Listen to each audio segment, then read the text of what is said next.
Graça e paz, irmãos. Mais uma vez é um prazer estar de volta aqui à Igreja da Vila Formosa, reencontrar os irmãos e aproveitar esse tempo que o Senhor nos concede para falar alguma coisa a respeito da nossa identidade. O reverendo Maurício falou na sua oração, né, a respeito da identidade de Cristo, não é? E assim, identidade, né? Todos nós temos uma identidade. Não é aquele documento, né, que a gente tira, né, o RG, mas é uma identidade. Como brasileiros, é uma série de características que mostram que nós somos brasileiros, né? Isso você encontra em qualquer lugar do mundo, né? Quem já teve oportunidade de viajar e encontra com um outro brasileiro, né, em terra estranha, sabe como é que é, né? Quando você encontra a pessoa, né? Você andando na rua, escuta alguém falar em português e fala, opa, peraí, esse é da minha terra, não é? E é assim. Mas o que os irmãos acham que é identidade?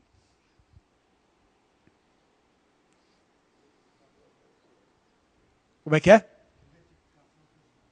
Identificação pessoal. Mais alguém?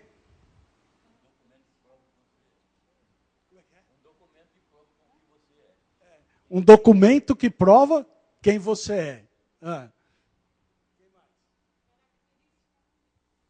Característica única. Olá, mais alguém?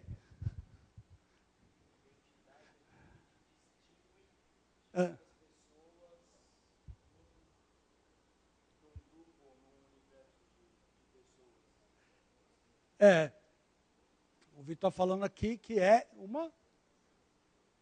Agora já não vai dar. Distingue, né? Aquilo que distingue você de outras pessoas. Então, mas aí eu fico imaginando o seguinte. O reverendo Zé Maurício falou na sua oração da nossa identidade em Cristo. Será que isso nos distingue uns dos outros? Ou faz com que a característica de todos nós seja a mesma? Ou pelo... então, né? Então, veja bem, quando eu falei a questão de ser brasileiro, então nós já estamos... eu estou fazendo uma diferença entre a identidade pessoal, como falou o reverendo Abel, aquilo que eu sou, ou aquilo que me distingue das outras pessoas. Mas quando eu falo em ser brasileiro, deve existir o quê? Características comuns que nos trazem um sentimento de pertencimento a um determinado grupo. No caso aqui, o Brasil. Não é? Então, essas coisas, eu vou dizer assim, não, eu sou brasileiro. Não é? Daqui um pouquinho vai estar, uma característica é essa, né? Daqui um pouquinho vai todo mundo aí na Copa, né? Não é a pátria de chuteira, né? Que eles falam, né? É assim. Mas eu queria pensar com vocês nessa questão de identidade, falando a respeito de nós como cristãos. Porque hoje em dia, não posso dizer hoje em dia, mas já de algum tempo, essa coisa da globalização tem transformado as características, aquilo que nos é peculiar, e nós temos assumido uma série de outras características que não são as nossas. Você tem o seu computador, você abre a internet. Aliás, deixa eu falar isso de outro modo. Nós estávamos conversando a respeito de bullying. E a pessoa está me dizendo assim, pastor, não entendo esse negócio de bullying. Isso sempre existiu. Quando eu era pequeno na escola, todo mundo chamava o outro, um porque era gordo, outro porque era magro, outro porque era alto, outro porque era baixo, não sei o que, todo mundo falava. Então não é novidade nenhuma, porque essa questão de bullying, né? Eu dizia para ele o seguinte, olha, você não tinha o acesso às informações, às coisas que nós temos hoje. O seu quintal não é mais onde termina o muro da sua casa, mas é o mundo todo. Quando alguém chamava você de gordinho, ou de magrinho, ficava restrito a quem? Aos seus coleguinhas ali da escola, ou ali o bairro onde você morava. Hoje alguém fala alguma coisa de você e coloca na internet, e quem fica sabendo? O mundo todo fica sabendo. E essas coisas vão transformando então a nossa vida e nós vamos pegando essas coisas que vêm de fora e trazendo para as nossas vidas, mesmo que nós não percebamos. Às vezes é uma coisa muito imperceptível, né? Eu digo sempre em casa que quando a gente assiste televisão, a gente tem que colocar um filtro muito grande na frente da televisão, né? E esse filtro é a Bíblia. Então você tem que olhar a programação que você vai escolher, olhar e refletir a respeito daquilo que está sendo dito à luz da palavra de Deus. Porque senão é assim, a gente fica igual. Eu usei uma figura outro dia. O irmão disse assim, ô pastor, sou um dinossauro mesmo, fala matar borrão. Fazer o que é matar borrão? Ninguém sabe mais o que é matar borrão, né? Eu dizia que era uma coisa que antigamente você usava caneta tinteiro, né? E você escrevia, e não dava para você virar a página, senão borrava tudo. E a gente usava uma coisa que parecia, sei lá, um pedaço de cartolina meio porosa, né? E passava em cima lá da tinta, ele chupava o excesso de tinta, como secar, né? A tinta aí você podia virar a página, né? E eu dizia assim, a gente fica sentado então em frente da televisão, muitas vezes sem criticar, sem olhar as coisas, e vai absorvendo aquilo, e aquilo na realidade vai se tornando, sem você perceber, uma verdade na sua vida. Então nós temos que olhar as coisas a partir da nossa identidade. Nós não podemos aceitar as coisas de qualquer jeito. E a igreja sofre mais do que todas as outras entidades esse tipo de ataque. Novidade, novidade, novidade, novidade, novidade, novidade, né? O apóstolo Paulo já dizia, né, que ele fica com coceira no ouvido, né? Sempre atrás das novidades. Mas eu quero compartilhar com o irmão um texto lá de 1 Samuel, capítulo 17.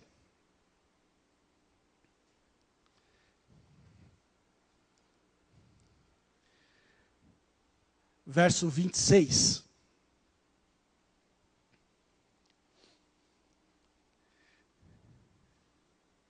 Queria que o irmão que tivesse a voz bem possante, assim, pudesse ler, né? De forma audível.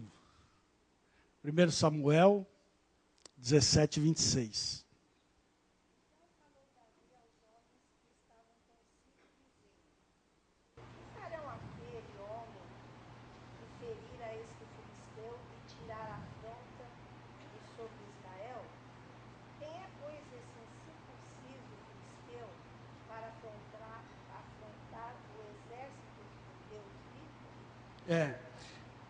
Obrigado, irmão. Tem certos textos na palavra de Deus, certas afirmativas na palavra de Deus, que tem me chamado mais a atenção, né? E essa é uma delas, né? Quando Davi profere então essas palavras, né? Queria só ler a última parte, a parte B do versículo. Ele diz assim, quem é, pois, esse incircunciso filisteu para afrontar os exércitos do Deus vivo? Veja, o nosso contexto aqui, irmãos, ou contexto, né, que essas palavras foram escritas, é o seguinte: imagine você, como diz o texto, o exército de Israel estava acampado de um lado e o exército da Filístia do outro lado. E eles estavam prontos ali, então, para batalha. E sai das fileiras dos filisteus um gigantão, um homenzarrão, né, grandão, do exército, homem experiente em batalha, e começa a fazer o quê? A afrontar o exército de Israel. Ele diz assim: olha, vocês são do exército de Saul. Eu sou do exército da Filístia. Escolha um de vocês aí para vir lutar comigo. Se eu perder, todo filisteu vai ser escravo de vocês. Se eu ganhar, todos vocês vão ser nossos escravos. E passou 40 dias insultando o exército de Israel. Enquanto ele fazia isso, o que acontecia com o exército de Israel? Receioso? Vou dizer mais para o irmão. Deve ter aumentado a quantidade de papel higiênico que usaram naquela época. Deu dor de barriga em todo mundo. Os caras ficavam morrendo de medo. Uns entraram para a tenda, outros foram se esconder debaixo do tapete. E foi uma correria, foi um negócio. Até o rei, até Saul, estava com medo. E lembra que Saul não era pequenininho, né? Saul também era grandão. E também ficou com medo. E o exército então passa a olhar aquele homem e medo. Medo. É por isso que eu estou falando da questão de identidade. Vamos pegar aqui uma definição de identidade, para a gente poder continuar aqui no texto. Identidade é a convicção do indivíduo de pertencer a um grupo social, a qual repousa sobre um sentimento de comunidade geográfica, linguística, cultural, religiosa, e que ocasiona certos comportamentos específicos. Vou ler de novo. Identidade é a convicção do indivíduo de pertencer a um grupo social, a qual repousa sobre um sentimento de comunidade geográfica. Lembra que eu falei assim? Somos brasileiros, né? Linguística, falamos português. Cultural,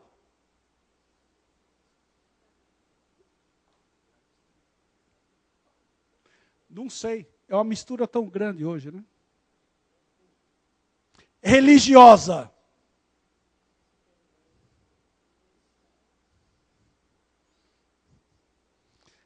Essa é a diferença para nós. Religiosa. Isso nos difere de todos os outros, inclusive de outros grupos chamados evangélicos, que é um termo que eu não gosto muito, né? Nós somos evangélicos, eu não sei, isso aí é a mesma coisa que colocar todos os gatos dentro de um saco, é tudo igual. Não somos iguais. Nós não somos iguais. Nós temos uma identidade diferente. E essa identidade não vem de mim, não vem de você, não vem do nosso grupo social, não vem da nossa cultura, mas vem de Cristo Jesus. Porque Ele é o nosso padrão. E se Ele é o nosso padrão, a nossa identidade está vinculada a Ele. E nós não podemos abrir mão, por nenhum motivo, dessa nossa identidade. Nós abrimos mão de muitas coisas, como eu já disse, né? Culturalmente. Hoje quem não fala inglês, que é a língua do mundo, né? E a gente vai aprendendo, vai assumindo essas características, né, americanas principalmente, né? E vai deixando as nossas características, as nossas raízes de lado. E a nossa raiz está aí, na palavra de Deus. E aí, nesse burburinho todo do gigantão ficar para baixo e para cima, afrontando o exército de Israel, aparece um baixinho, tem que ser baixinho, né? Tem que ser baixinho, para arrumar a confusão com o grandão, só baixinho, né? Aparece lá um baixinho, né? Um moço de boa aparência, diz a palavra de Deus, né? Ruivo, né? E foi lá dar uma espiada nas coisas que estavam acontecendo lá, né? O pai dele falou assim, ó, leva os queijinhos lá, os negócios lá para os seus irmãos que estão lá em guerra, vai lá, né?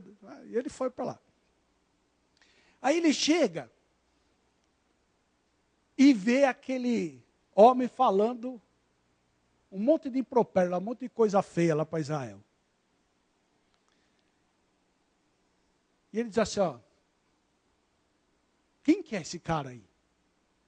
Fala assim, ó, é um gigantão que saiu de lá e está desafiando o exército de Saul. E aqui tem uma mudança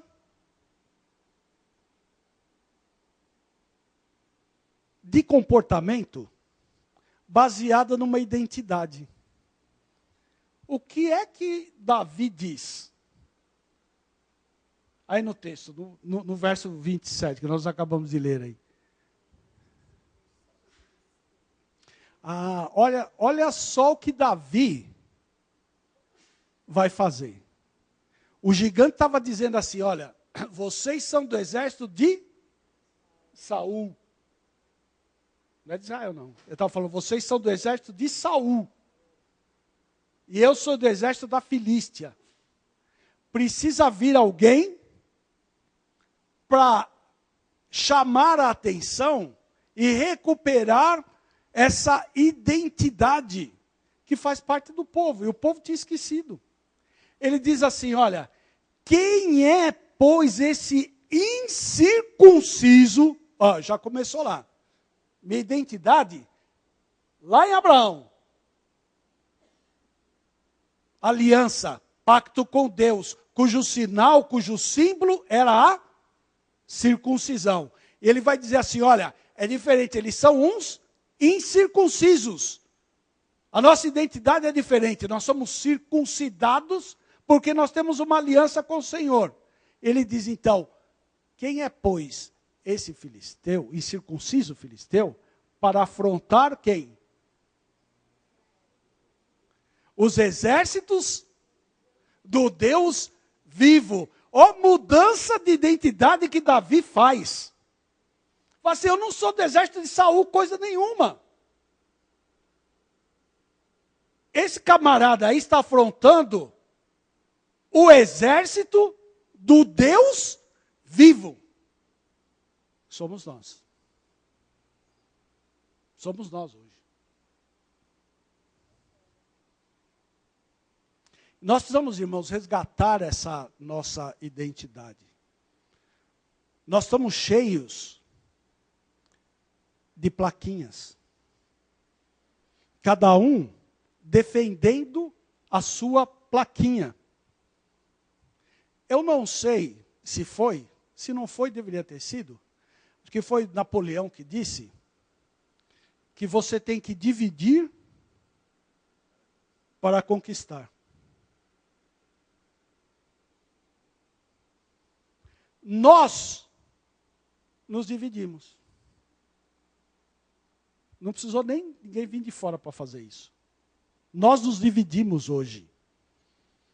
Um exército dividido é um exército fadado à derrota.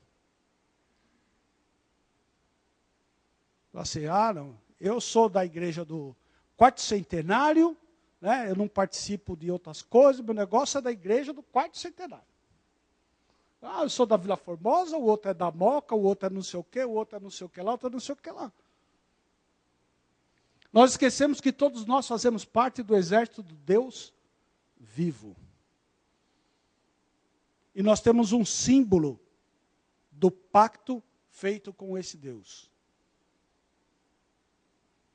Cujo símbolo é o batismo. Que é o rito de entrada na igreja visível. Faz parte do exército do Deus vivo. Pensando nisso, queria ver algumas coisas com vocês nesse texto.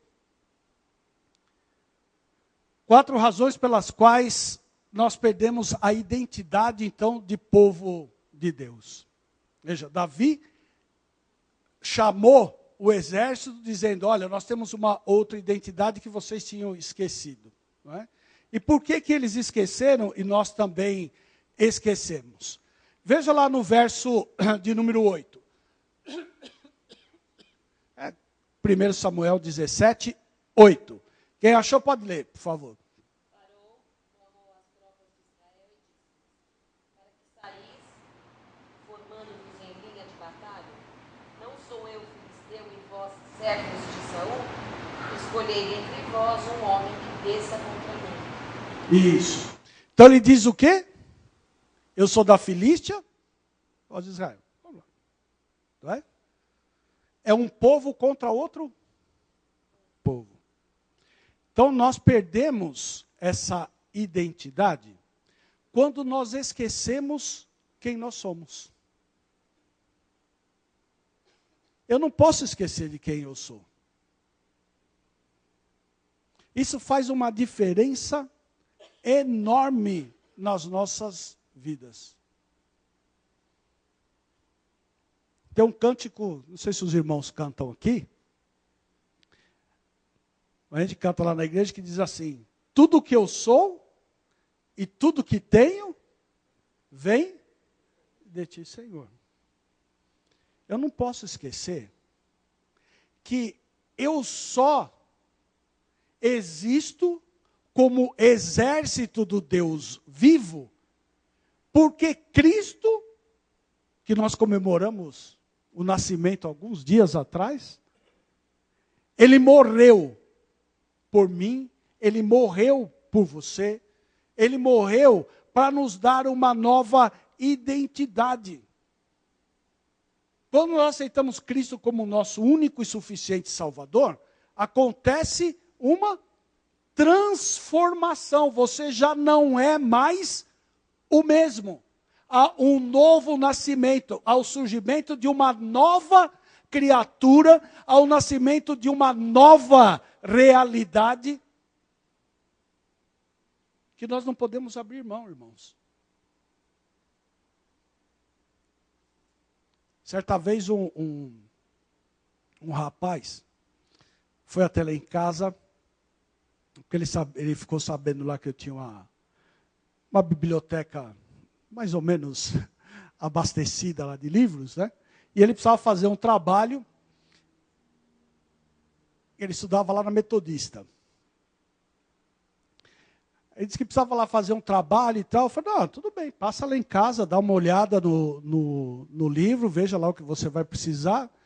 Eu deixo você copiar aquilo que você precisa, porque eu não empresto o livro. Quem te empresta o livro, né, vai, não volta nunca mais. Né? Então você vai lá, olha, faz a consulta que você precisar. E nós estávamos lá conversando, e ele falou assim, não, eu preciso falar a respeito de Deus e não sei o quê. Falei assim para ele, bom, é fácil, você tem os livros aqui, afinal, nós temos o único e verdadeiro Deus, né? Vai ser fácil da gente falar. Ele disse assim, é essa é a questão. De que Deus nós estamos falando? Eu olhei para ele e falei assim, como assim? Que Deus nós estamos falando? Só existe um Deus. Eu falei assim, depende. Depende. Eu falei assim, depende do quê? Depende da sua interpretação, do seu modo de ver. Eu olhei para ele e falei assim, olha, foi um prazer miserável em conhecê-lo.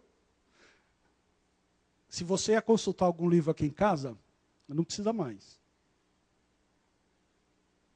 Porque aqui nesta casa só existe um Deus. E todos esses livros que estão aqui na biblioteca só falam de um Deus. Se você tem mais que um Deus, você vai ter que procurar em outra biblioteca. Ou a menos que você queira sentar aqui comigo e eu vou te mostrar que só existe um Deus verdadeiro. É a minha identidade. Ele falou para mim assim, não, obrigado, pode deixar que eu vou consultar em outro lugar. Eu falei, tá bom, tá ótimo. Deus é um só. Pessoas dizem assim, não, você pode encontrar Deus em qualquer lugar. Eu falo, é verdade. Todas as religiões falam de Deus. Eu digo, é verdade. Ou pelo menos quase todas falam de Deus. Mas eu digo, isso é só parte da verdade. Porque a outra parte da verdade é, desde que passe pela cruz de Cristo. Se não passar pela cruz de Cristo, nós não estamos falando do mesmo Deus. Eu não posso deixar de lado os meus valores. Eu estou terminando o estudo lá em casa, para começar na igreja ano que vem, e diz assim, por que somos presbiterianos? Você sabe por que você é presbiteriano?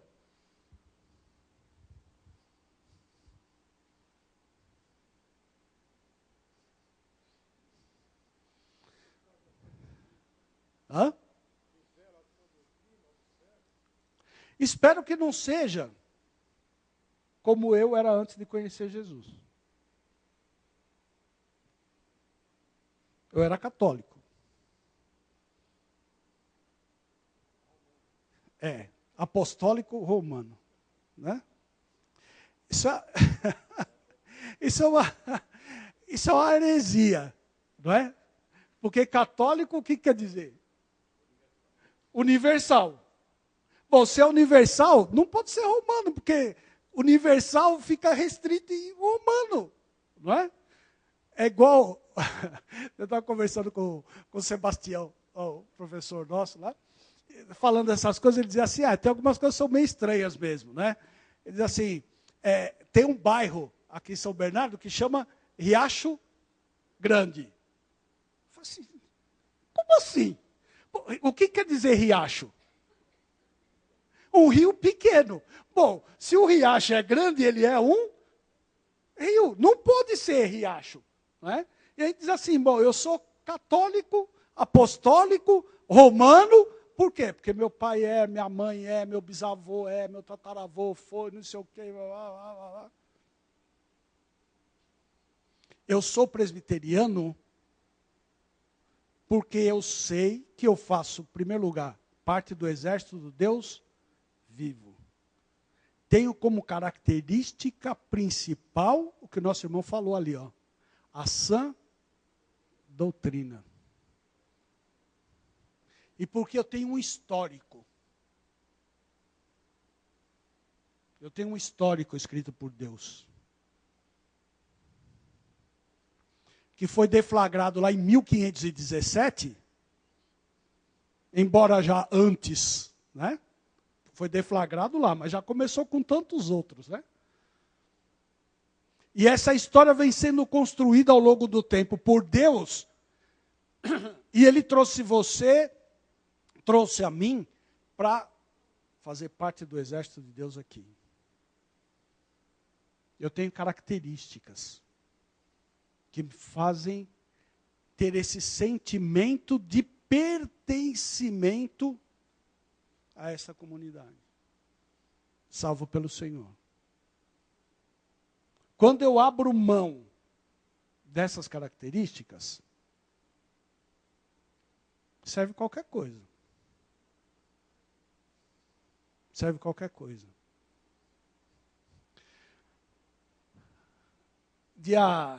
Foi dia 17, teve o encontro dos casais lá em casa? Um sábado desse aí de dezembro. E um rapaz que era membro da minha igreja e mudou, foi para Sorocaba. Nós estamos lá conversando com ele, ele estava dizendo que lá na igreja agora eles têm... Ele chegou lá em casa com não é isso, um carro, né, que tem essa caçamba atrás, né, nem lembro, porque eu não sou muito ligado a esse negócio de carro, cheio de EVA. Cheio de EVA. Até a tampa, assim. Quase não entrava na garagem lá em casa. Eu falei, o que você vai fazer com tudo isso aí, né? Eu falei assim, não, é que lá na igreja agora, nós estamos treinando luta do MMA.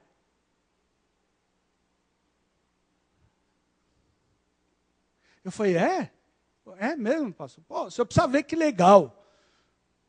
Eu falei assim, aqui em São Paulo tem umas igrejas assim também. Faz lá dentro da igreja mesmo. Monta lá o octógono, luta. E alguém escreveu outro dia lá no Facebook assim, eu não consigo entender como é que essas pessoas vão para a igreja, se enche de sopapo, sangra, quebra coisa, depois sai de lá se beijando e fala assim, eu te amo em Jesus. Você não consegue entender. Né? E a gente vai trazendo essas coisas da rua. Ele dizia para mim assim, pastor, afinal de contas, nós precisamos ter algum atrativo na igreja para trazer as pessoas.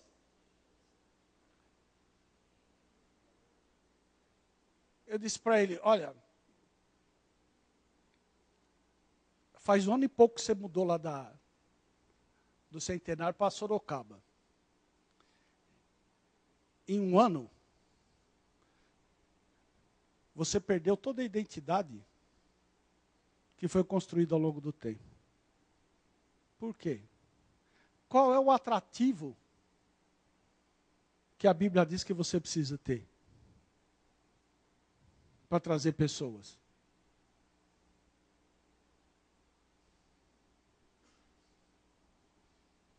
É o MMA? É copo d'água. Isso é importante.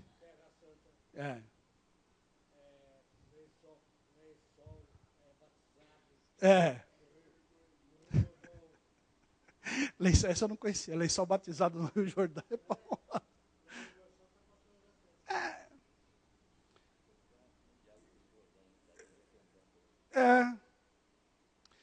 Certa vez, de férias, eu estava no litoral aqui, e sempre quando eu chego em algum lugar que eu vou passar férias, eu procuro, antes de sair de casa, saber se tem uma igreja presbiteriana no lugar. Né? E lá onde eu estava não tinha nenhuma igreja presbiteriana. E passando na avenida, eu vi uma igreja batista. Eu falei assim, vou vir aqui participar do culto aqui com os irmãos, né? Durante a semana, foi uma quinta-feira. Aí, terminado lá o culto, a pessoa que estava lá, que não era pastor, era uma outra pessoa, estava lá ministrando, pediu para todo mundo fazer uma fila, porque ele ia ungir todo mundo com o óleo que veio lá de Israel. Aí, como eu já tinha me apresentado, né, disse que era pastor, presbiteriano, não sei o que e tal, ele me convidou para ir lá na frente. Eu falei assim, irmão, obrigado, mas eu vou ficar aqui. Né? Obrigado pela deferência, mas eu não... Aí depois, lá no final do culto, que terminou, ele veio perguntar para mim, pastor, por que o senhor não foi? Lá você podia ter ido. Eu disse para ele assim, olha, você precisa abrir sua Bíblia lá em Êxodo. Se não me engano, é o 31. Capítulo 31. Se não for, depois os irmãos procuram. Que fala a respeito da composição do óleo da unção. Aí lá o texto diz assim, olha, você usa o óleo da unção para ungir quem? Os utensílios do tabernáculo, depois vieram para o templo. O sacerdote,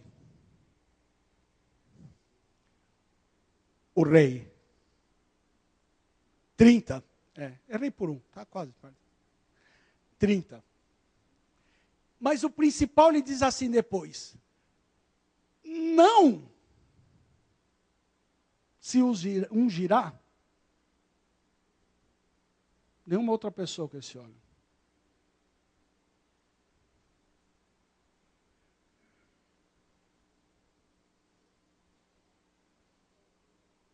Aí qual é a minha de fazer uma fila? Vou ungir com óleo lá de Israel. Que óleo foi comprado dentro da Barra Funda, que óleo de Israel, coisa nenhuma. Conversa para o meu lado. Falei para nós, gente, fala. 32. 30, 32.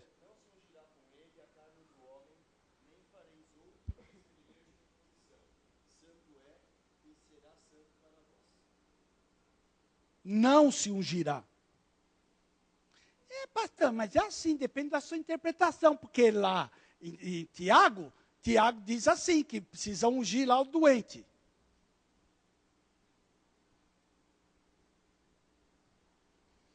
Quem é pouco mais jovem como eu? Vai lembrar dessas coisas. Antigamente você não tinha lá muita medicação. Assim, a gente não tinha muito recurso para você ir ao médico e tal, né? O pessoal mais antigo sabe o que é cataplasma? Alguém sabe o que é?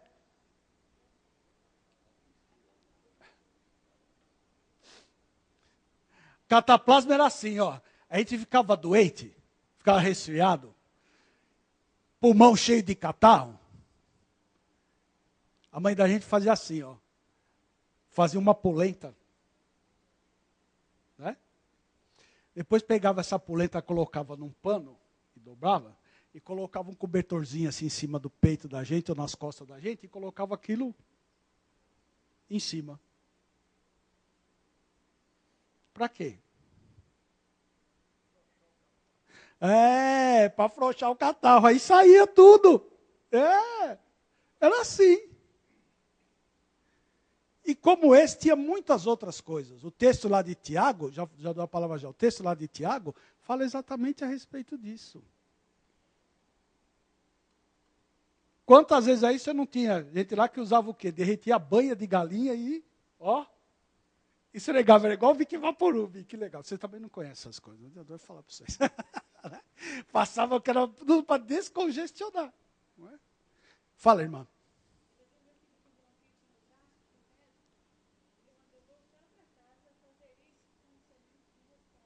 Também, né, tem uma série de outras coisas, né, que a gente faz.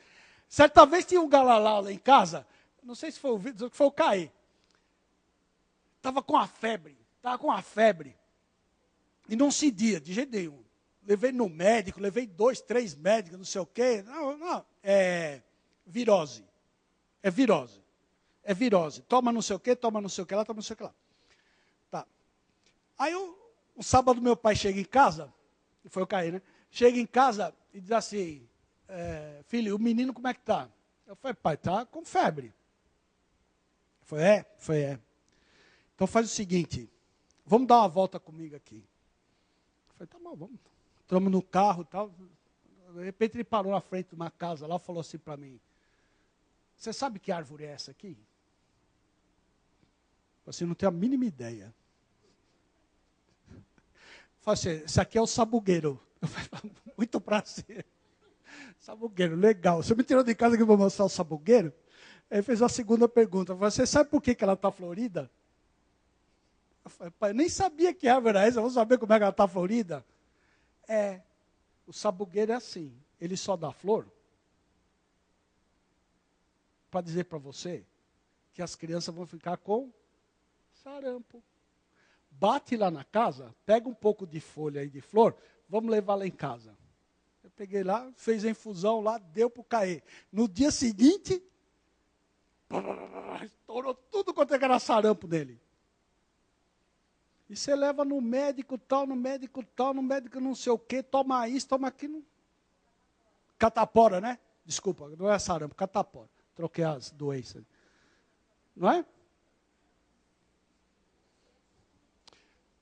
Irmãos, nossa identidade não pode ser mudada. Eu não posso ir atrás dessas novidades esquecendo. Aliás, eu fiz a pergunta, os irmãos não responderam. Qual é o atrativo da igreja para trazer as pessoas? Só pode ser Cristo Jesus. É por isso que Paulo diz assim, olha, eu não me envergonho do evangelho, porque ele é o poder de Deus. Para quê? Para a salvação. Não, pastor, mas você tem que ter um outro negócio lá. Faz cachorro-quente, faz pizza, faz MMA, faz não sei o quê. Prega a palavra. Dizia para ele o seguinte, sabe o que eu tenho que fazer? Eu tenho que passar uma borracha lá no livro do Atos dos Apóstolos, lá escrito por Lucas, quando ele diz assim, ó, e perseveravam na doutrina dos apóstolos, na comunhão, nas orações, no partir do pão. É isso. Nós não podemos perder essa característica. Isto nós recebemos do Senhor Jesus Cristo. E eu não posso ficar barganhando para trazer outras coisas. Porque é isso que faz a minha identidade, dizer que eu sou do exército do Deus vivo. Você é do exército do Deus vivo? Sim ou não? Levanta a mão aqui que é do exército do Deus vivo. Deixa eu ver. Tem alguém que não se alistou ainda? Está na hora que o reverendo Zé Maurício já vai pegar o nome aqui. Fazemos parte do exército do Deus vivo. Amém. Então a primeira razão de nós perdermos a nossa identidade é quando assumimos características que não são nossas. E as nossas características estão aí, na palavra de Deus. Até que hora que encerra aqui, Maurício? O Zé Maurício está falando, o reverendo Zé Maurício está falando para mim que é até as 3. Até as 3. Bom, vamos lá. Segunda característica. Quando escolhemos outros para fazerem o nosso serviço. Leia lá o verso de número 8. Novamente.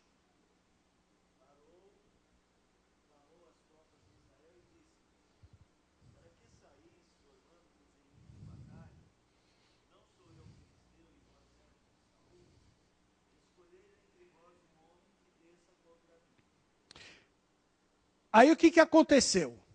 Veja bem. Ó. Quem que tinha que sair da fileira? Alguém. Para ir lutar lá com o gigante, tá certo? Aí eles, antecipadamente, leram o texto de Isaías. Estava no forno ainda. Estava no prelo. Estava no prelo. Diz assim. Eis-me aqui. Envia outro. Por quê? Porque não foi ninguém. Não foi ninguém.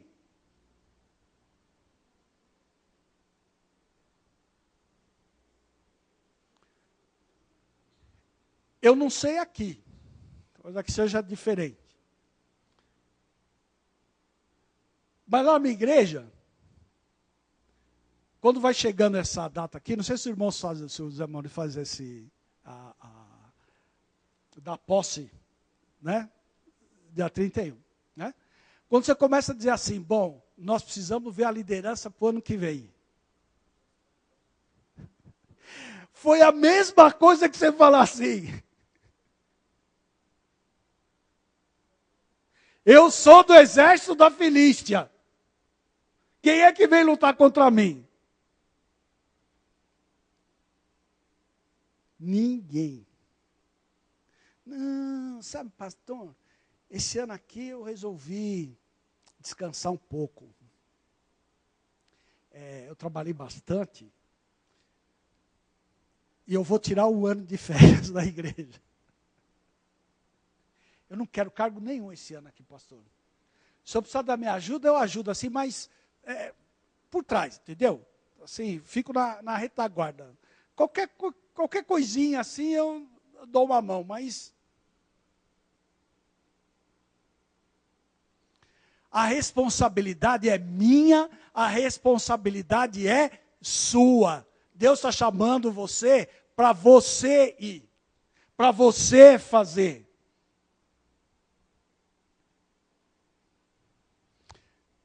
Nós gostamos muito só de fazer parte do exército. Já todo mundo que levantou a mão que faz parte do exército. Né? Mas quem faz parte do exército, que é soldado, está sempre pronto para batalha, para lutar. E a gente esqueceu disso também, irmã. Sabe por quê? Porque a gente gosta muito de ser crente nessas 4 paredes aqui. Mas Deus não chamou você para você ficar aqui. Este lugar aqui, depois vocês não concordarem, pede para o reverendo Zé Maurício consertar. Esse lugar aqui é um meio de passagem. Por que é um meio de passagem? Porque assim, você prega o evangelho, a pessoa precisa ser instruída, precisa ser ensinada, precisa ser capacitada. Para fazer o quê?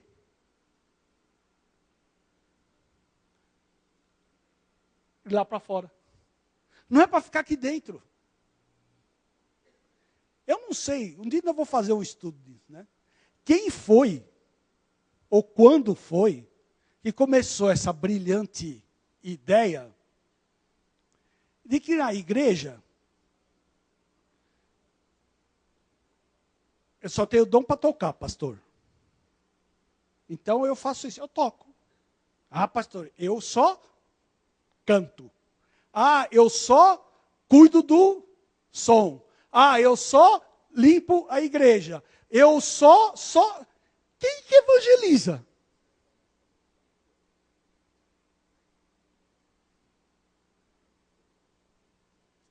Nós gostamos de ser, ou temos esse sentimento de pertencer ao exército de Deus.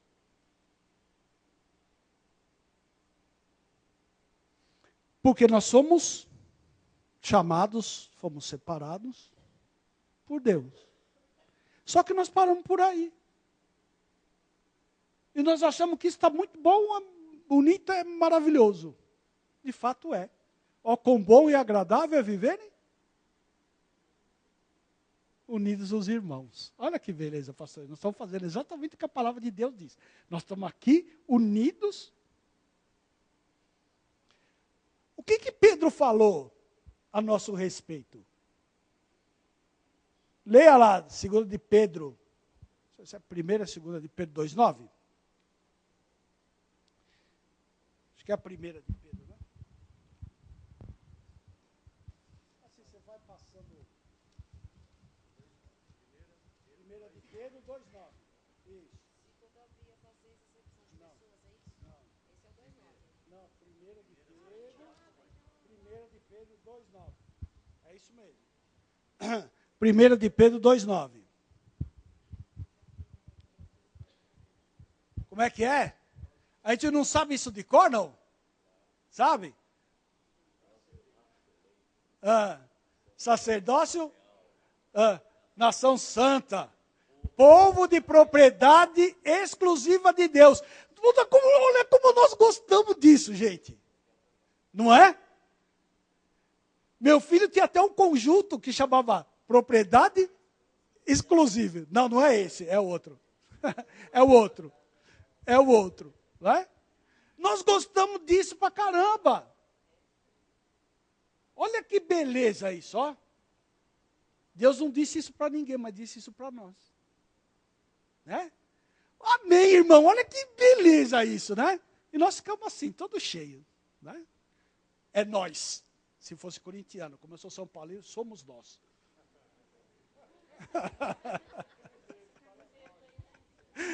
Não é? Como é que fala? Isso é característica, isso é identidade. Identidade cultural. Não é? Identidade cultural. Mas nós esquecemos da outra parte do versículo. O que diz a outra parte do versículo? Não. A fim de. O que quer dizer a fim de? Que preposição é essa aí? Indica o que? Finalidade. Indica propósito. A fim de proclamardes as virtudes daquele que vos chamou das trevas para a sua maravilhosa luz. Não é para você ficar sentado aqui. É para você que faz parte do exército de Deus, saber que você não pode mandar outro. É você que tem que ir. Pode cantar, pode tocar, pode cuidar, mas você tem que ir. A igreja não cresce se nós não proclamarmos o evangelho, que é o poder de Deus para a salvação. Fala, querido.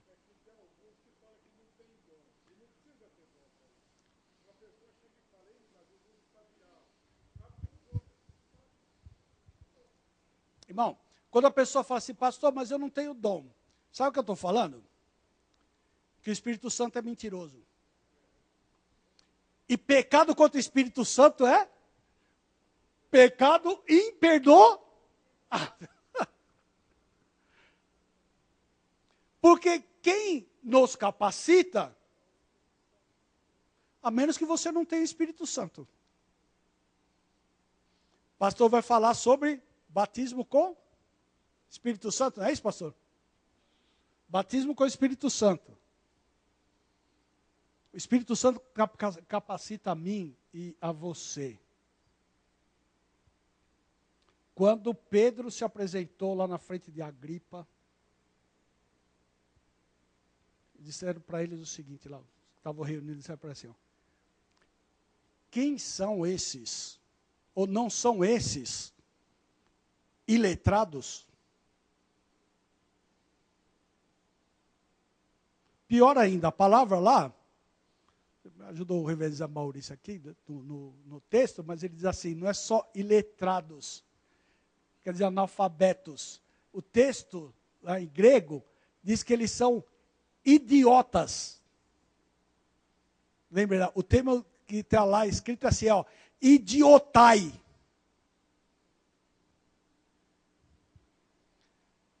Quando eles abriram a boca e falaram a respeito de todas as coisas que haviam acontecido, a reflexão deles foi o seguinte, olha, nós temos a certeza que eles estiveram com Jesus.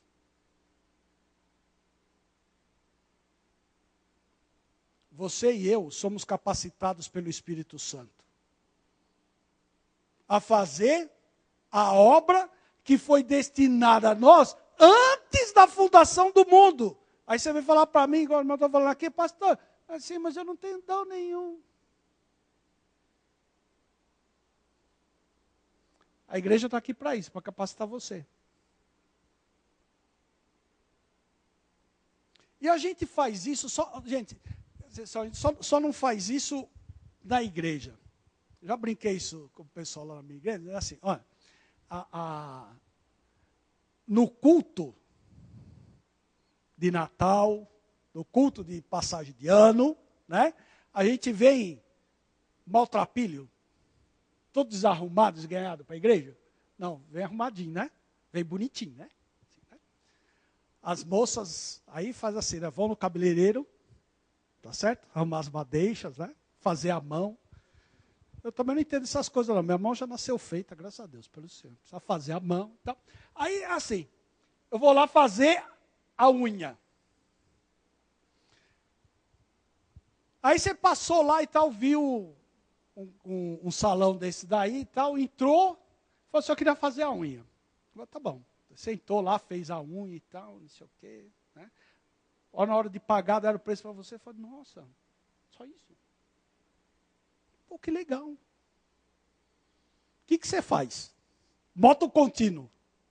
Hoje assim, ó, e a mão no bolso, tira o celular, assim, amiga, achei um cabeleireiro aqui, ó, a mulher faz uma unha, não arranca nenhum bife. Não faz churrasco com o nosso dedo, uma maravilha, pintou, não sei o quê, e eu paguei baratinho, foi tão legal.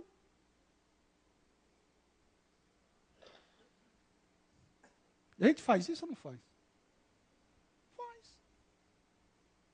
Propaganda de boca a boca. Você precisa arrumar o carro lá e te leva lá no Betocar lá da Vila Ema, que é mesmo lá da igreja da Vila Diva. Fala assim, o cara arruma lá legal, é irmão, não sei o quê, blá, blá, blá, blá, blá. Vamos sair para pregar o evangelho. Ah, não, pastor, eu não sei falar nada. Caramba, se você não sabe falar nada do que Jesus fez na sua vida, o que você está fazendo aqui?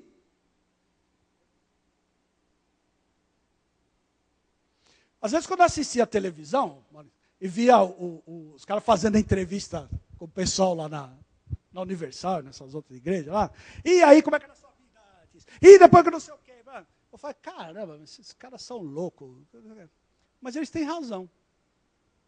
Eu acho que eles têm razão.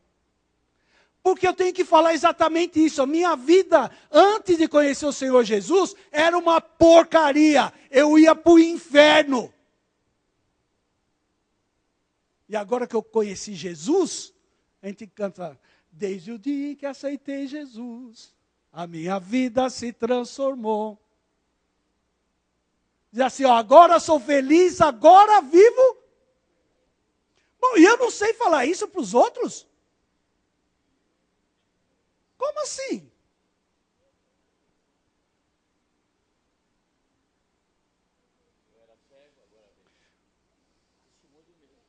É isso aí.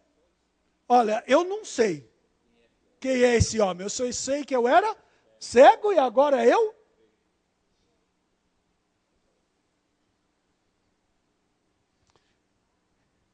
Isso tem que fazer parte da minha identidade. Eu tenho que ir. A responsabilidade é minha.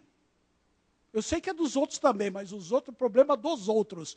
Eu tenho uma responsabilidade que Deus deu para mim. E deu para você também.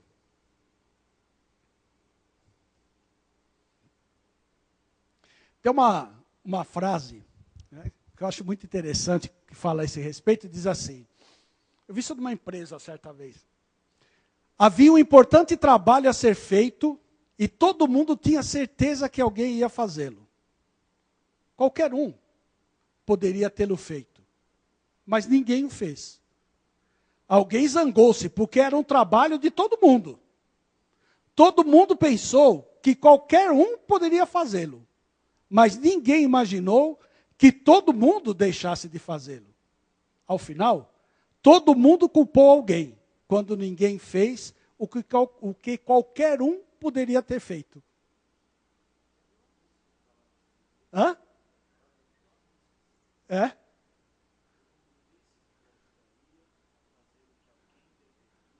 É. Ninguém fez. Né? Era aí. É assim. Aí depois, agora vou defender o nosso peixe aqui, né? Aí depois assim, aí a igreja não cresce, a igreja não vai assim, tá vendo? A culpa é do pastor, a culpa é do presbítero. Não, a culpa é minha, a culpa é sua, a culpa é de todos nós. Porque nós imaginamos que o trabalho que todo mundo foi chamado para fazer, porque Jesus disse, e sereis minhas testemunhas. O que faz uma testemunha? Testemunha. Não, a testemunha fala daquilo que ela viu e daquilo que ela ouviu. Não é somente daquilo que ela viu. Eu não vi Jesus nascer, mas eu sei que ele nasceu. Eu não vi Jesus morrer, mas eu sei que ele morreu. Eu não vi Jesus ressuscitar, mas eu sei que ele ressuscitou. Eu ainda não vi Jesus voltar, mas eu sei que eu vou ver. Quer seja ressuscitado, quer seja vivo, eu vou ver. E é disso que eu tenho que falar. É disso que eu tenho que testemunhar. Vamos rapidinho mais um aqui, senão...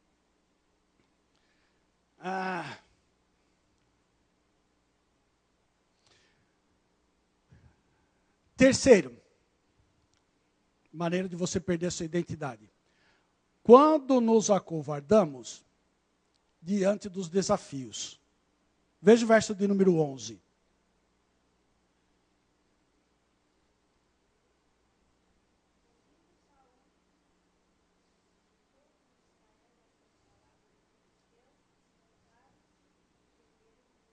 Isso.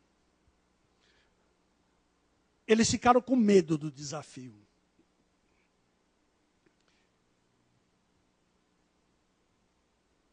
Sem trabalhar muito a questão lá do texto branco, por causa do nosso horário, se deixar eu falo até meia-noite, né? Então, temeram muito. Deus tem me dado oportunidade de visitar outras igrejas fora daqui de São Paulo. E eu vejo uma realidade totalmente diferente das igrejas presbiterianas daqui de São Paulo.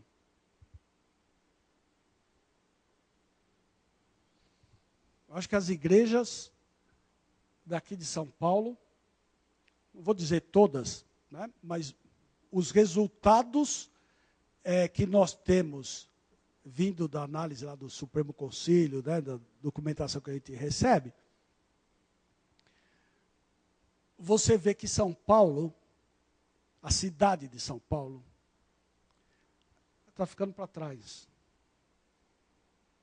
Está ficando para trás.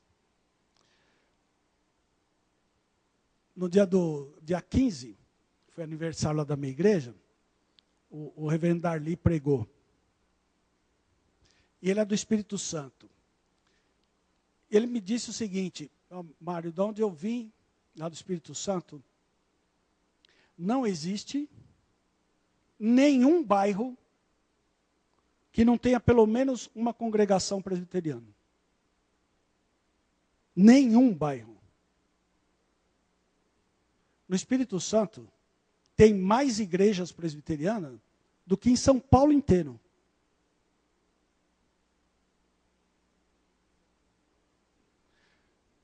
Eu falei assim, só pode ser uma coisa, a obra do Espírito Santo. Aqui era São Paulo. Eu falei assim, não pode ser, porque São Paulo foi o que mais plantou igreja. Não foi? Não foi Paulo? Nós temos nos acovardado, irmãos. Nós temos nos acovardado. Se a gente não sai para pregar, se a gente não sai para desdobrar. É legal, gostar de uma igreja assim de 600, 800, 3.000 membros. Não sei. Não sei. Eu tenho outro exemplo diferente. A igreja de Sapopemba, se pensasse desse jeito, logo que estou falando aqui em hipótese, né? Deveria ter por volta de uns 750, 800 membros. Se ficasse todo mundo lá. Por isso que eu estou falando que é hipótese. Né? Mas a visão é assim. Tá bom, nós estamos aqui, temos 800 membros. A irmã mora onde? A irmã aí no fundo. É. No Tatuapé. Ó que legal. Quantos daqui moram no Tatuapé? Eu. Ah, legal. Vamos montar uma congregação lá na casa da irmã?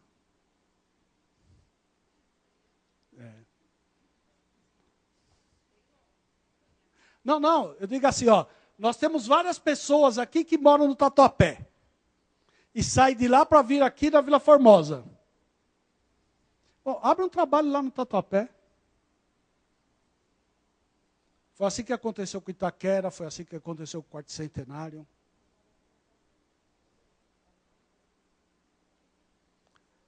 Nós precisamos aprender, irmãos, a ser crentes com a identidade do Senhor Jesus no lugar onde nós estamos. A minha casa no meu bairro tem que ser referência de vida cristã. Se eu não faço assim, eu me acovardo. Fica todo mundo aqui reunido, fica beleza, nós cantamos, glorificamos a Deus, vamos embora para nossas casas e pronto. Não é isso. O desafio é muito maior. Eu não posso me amedrontar em relação a tudo que acontece lá fora. Eu tenho que sair lá e levar as boas novas. Foi isso que a igreja cantou aqui no Natal. Eu vim aqui no Natal assistir. Foi isso que vocês cantaram. Eu preciso levar a boa nova. E para levar a boa nova, eu não posso ser covarde. Ah, mas se eu não for com mais 10, não tem jeito. Se eu não for com mais... Não sei, Paulo ia sozinho. Às vezes chamava um, chamava outro, mas as viagens dele eram sozinho. E não teve ninguém na história que plantou mais igreja do que Paulo. Eu fico imaginando se Paulo tivesse as ferramentas que nós temos hoje. Quanto mais ele poderia ter feito. Em alcance, né? Nós não podemos nos acovardar igual o exército de Saul se acovardou, porque esqueceu que era exército do Deus vivo. A quarta e última, para a gente encerrar os 11h15. A quarta e última. Tem mais, mas vamos parar aqui. Nós perdemos a nossa identidade quando nem a recompensa é suficiente para me fazer mudar de atitude. Veja o verso 25.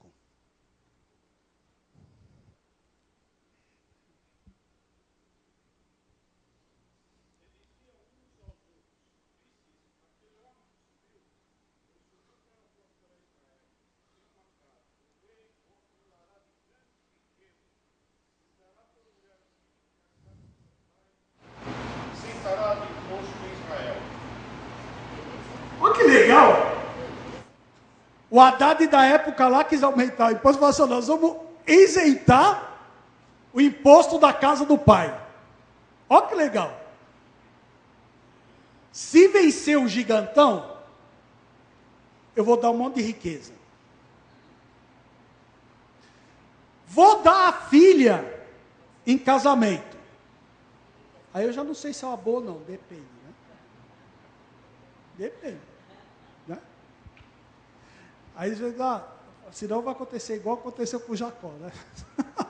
Aí vai pegar a última, ela mesmo vai ver. Até pegar que era que ele queria, não é? Que mais? E vai isentar a casa de impostos. Aí ficou todo mundo esfregando a mão. Assim, você viu? Que legal, cara. Você quer ficar rico? Vamos ficar rico, né? Legal, vou ter dinheiro pra caramba. Vou casar com a filha do rei. Olha! Eu que só dei despesa para o meu pai até agora. Ele vai ficar livre de impostos? Quem foi?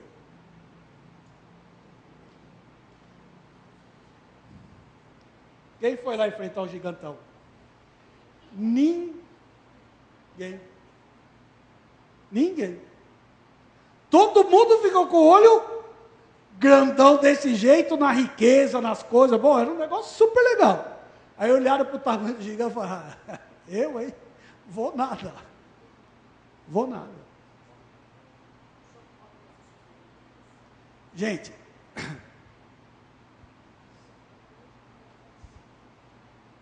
a igreja é igualzinho o exército que está descrito aí. Sabe por quê?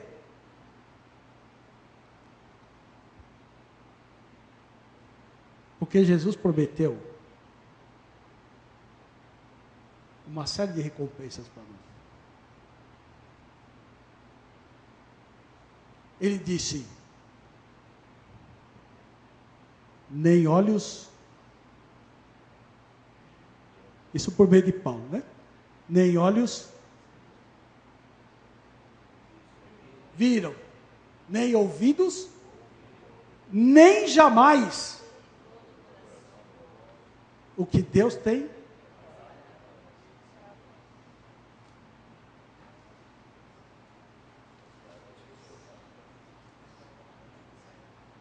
Por que você não vai?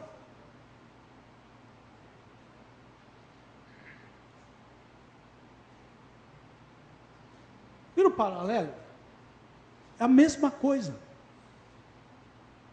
Lá eram bens materiais. Deus nos dá muito mais do que bens materiais.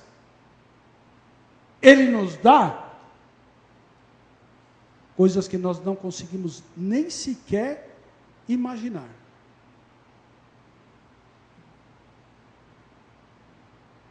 Mas nós agimos da mesma forma. Nós não vamos, mesmo que a recompensa seja grande.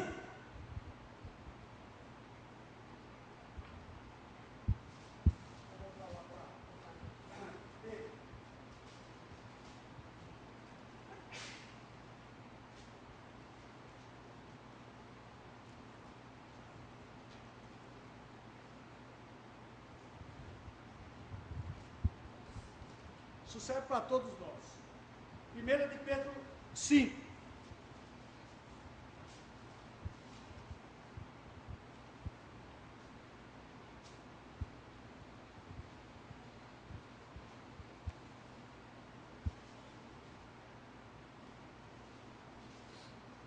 Vamos lá? Rogo, pois, aos presbíteros que há entre vós, eu presbítero como eles, e testemunha dos sofrimentos de Cristo, e ainda coparticipante da glória que há de ser revelada. Pastoreai o rebanho de Deus que há entre vós, não por constrangimento, mas por espontaneidade, como Deus quer, nem por sorte da ganância, mas de boa vontade, nem como dominadores dos que vos foram confiados, antes, tornando-vos modelos do rebanho. Agora o texto que eu quero chamar a atenção. Ora, logo que o Supremo Pastor se manifestar, recebereis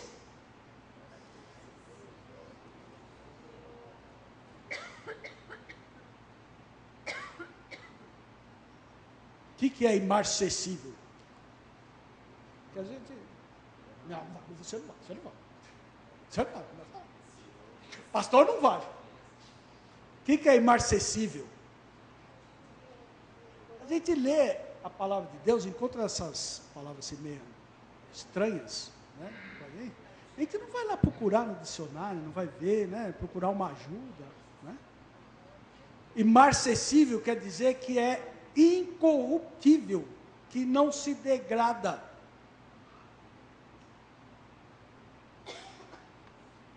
Não acaba nunca. E é isso que nós vamos receber.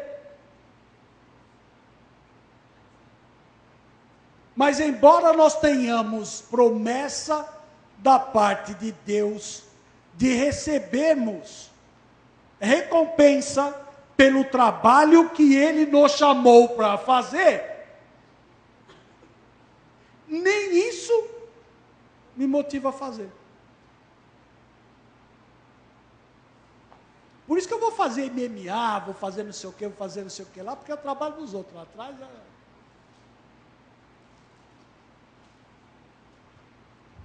A igreja cresce um a um. Lembra lá do discípulo de João que veio conversar com Jesus? Dizendo para ele, bom, és tu aquele que João vem anunciando? Jesus disse para ele assim, olha, eu sou.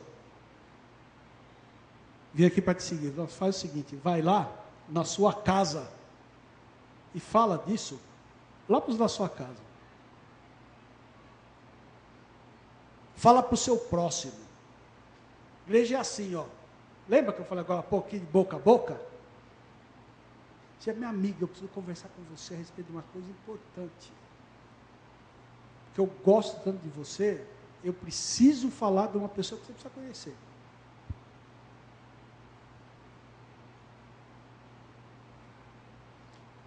O reverendo Zé Maurício fez um apelo aqui agora há pouco. Aqui. Olha, no culto do final do ano, convida alguém para vir, para ouvir a palavra de Deus.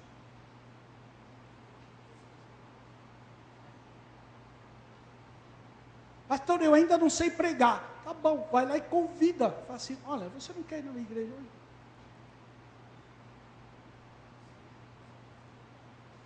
A pessoa tem tanta vergonha.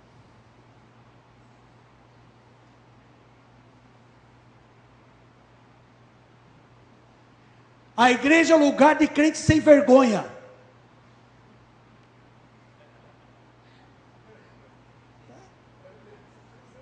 Foi isso que o apóstolo Paulo falou. Eu não me envergonho. Logo, eu não tenho vergonha. Eu não posso ser envergonhado. Nós deixamos a vergonha de lado para tantas coisas na nossa vida. Mas quando trata das coisas de Deus, você me envergonha.